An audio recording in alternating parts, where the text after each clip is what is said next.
నమస్కారం. రావినతుల భక్తి ఛానల్‌కి స్వాగతం. ప్రతి నెల గ్రహస్థితులు ఎలా ఉంటున్నాయి? వాటికి ఎలాంటి పరిహారాలు చేయాలి? అనేది మనకు అమ్మ క్లుప్తంగా వివరిస్తున్నారు. మనం వాటిని బాగా పాటించి మన మార్గం సుగమం చేసుకుంటున్నామని నేను అనుకుంటున్నాను. అలాగే ఈ నెల గ్రహస్థితులు ఎలా ఉండబోతున్నాయి? వాటికి ఎలాంటి పరిహారాలు చేయాలి అనేది అమ్మనడిగి మరిన్ని విషయాలు తెలుసుకుందాం. అమ్మ నమస్కారం. నమస్కారం అండి. అమ్మ ఇప్పుడు సెప్టెంబర్ నెలలో గ్రహస్థితులు ఎలా ఉండబోతున్నాయి? శ్రీ గురుభ్యో నమః. శ్రీమాత్రే నమః. సెప్టెంబర్ నెలలో మీనరాశిలో శనిగారి వక్రస్థితి ఉంది. అలాగే మిథున రాశిలో కుజుడు ఉన్నారు. గురువుగారు ఉచ్చస్థానమైనటువంటి కర్కాటక రాశిలో ఉన్నారు. ఇక రవి బుధ కేతువులు ముగ్గురు కూడా సింహరాశిలో ఉన్నారు. శుక్రాచార్యుల వారు నీచలో ఉండి కన్యారాశిలో ఆయన సంచారం జరుగుతుంది. ఇక రాహు వచ్చేసి కుంభరాశిలో ఉన్నారు. చంద్రుని యొక్క స్థితి మేషరాశిలో ఉంటుంది.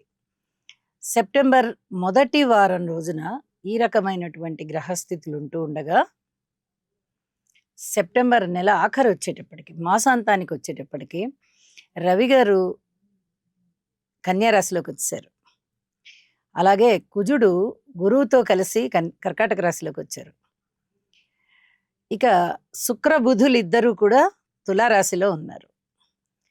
రాహువు కుంభరాశిలోనే ఉన్నారు. శనిగారు మీనరాశిలోనే ఉన్నారు. చంద్రుడు తన ఉచ్చస్థానమైనటువంటి వృషభ రాశిలోకి వచ్చి ఉన్నారు. అంటే 2.5 రోజు ఉంటారు చంద్రుడు. ఈ 2.5 రోజు కాలము కూడా కుజుని యొక్క నీచభంగం జరుగుతుంది.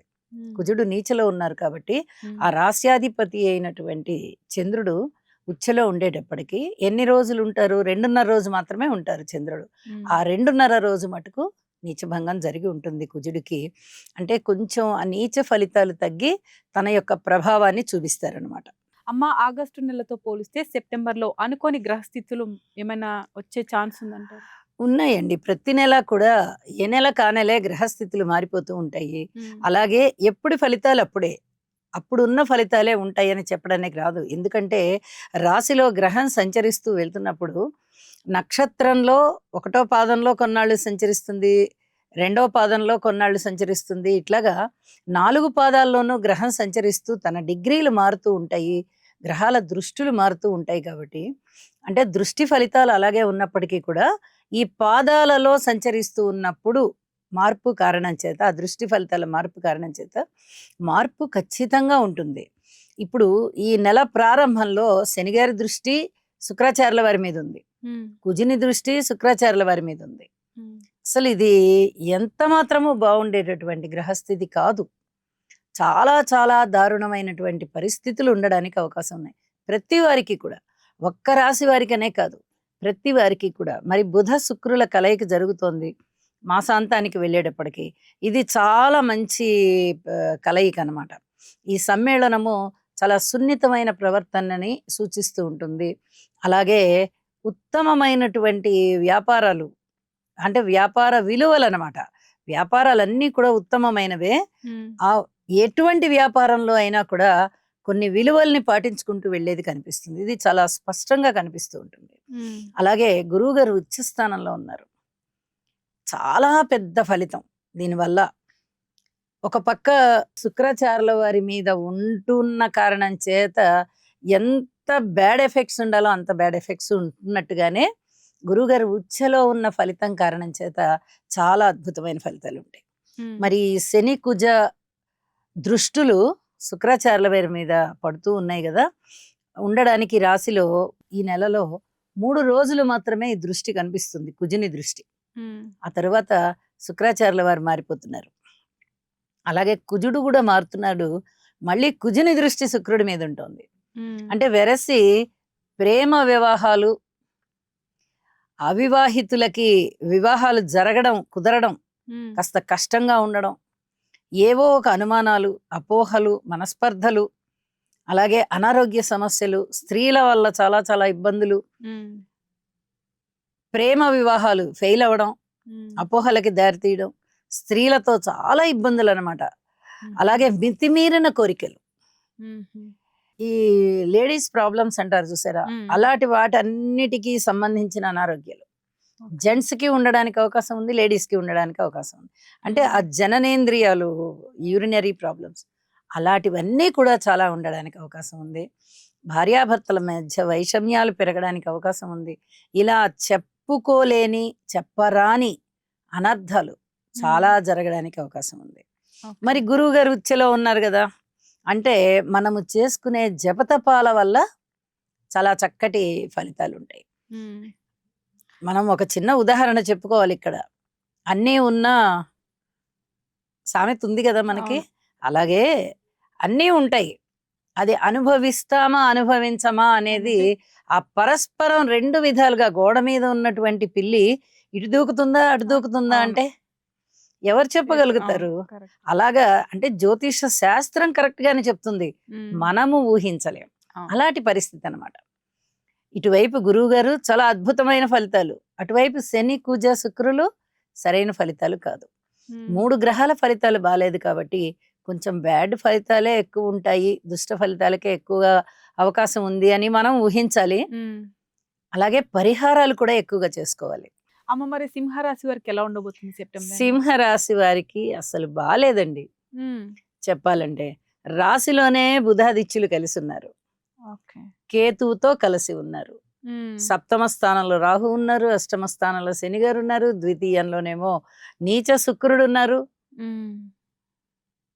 ఒక 3-4 రోజుల్లోనే లాభంలో ఉన్నటువంటి కుజుడు కాస్త నీచలోకి వచ్చేస్తున్నారు గురువు గారితో పాటుగా.